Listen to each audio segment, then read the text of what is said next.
కూడా ఎస్సీల్లో కొన్ని వర్గాలు వెనకబడి ఉన్నామని ఆందోళన చేస్తే నేను ఆ రోజు ఒక నిర్ణయం చేశాను.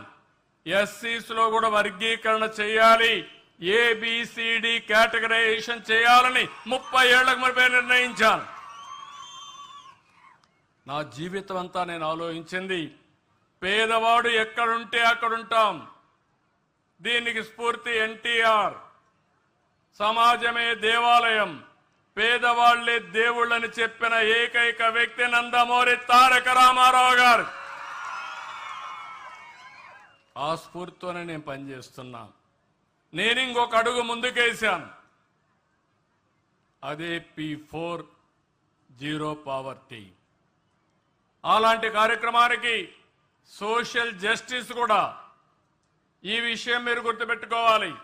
సామాజిక న్యాయం ఆ 30 సంవత్సరాల కంటే ముందు చేస్తే తర్వాత అది అటు తిరిగి ఇటు తిరిగి